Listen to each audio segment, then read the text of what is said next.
저희가 재택근무라는 키워드를 한국 사회에서 활발히 바라본 건 작년도 1, 4분기가 처음이었습니다. 그전까지 재택근무는 거의 없었어요.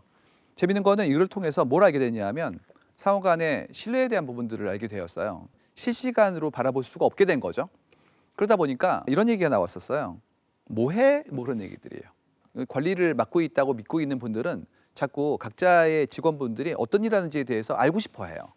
사실상 그거는 나중에 결과에 대한 부분들을 바라보면 충분히 설명할 수 있는 것인데 이제 결과가 나오기까지 과정까지도 챙기고 싶은 거죠.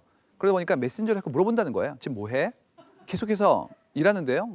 이제 힘들어지니까 나중에 냅 나왔다는 거예요. 냅이 나왔다는 그런 얘기가 있는데요. 그러다 보니까 어떤 게 나왔냐 하면 이런 얘기도 나옵니다. 내가 현재 쓰고 있는 컴퓨터에 키보드에 입력을 덜 하고 있으면 5분만 지나면 메신저가 노란색으로 바뀌어요. 원래 초록색이었는데 그 다음에 15분 이상 입력 안 하면 이게 빨간색으로 바뀝니다.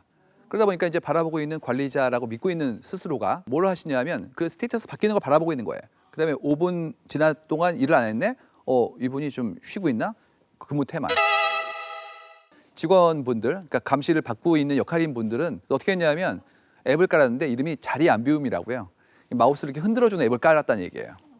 그쯤 되면 이제 그렇게 물어보는 사람이나 그런 앱을 까는 사람이나 똑같습니다.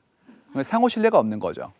이유가 뭐냐면 결과에 대한 어떤 검증 체계가 아니라 시간을 파는 것처럼 과정에 대한 부분으로 본인이 하고 있는 업무의 어떤 수준을 낮추고 있는 거예요. 그래서 뭐가 나왔냐면 지금 협업 툴들이 나왔는데 각자가 하는 업무의 과정을 기록하고 각자가 수정한 부분들을 전부 다 체록하는 형태의 툴들이 나오기 시작했어요.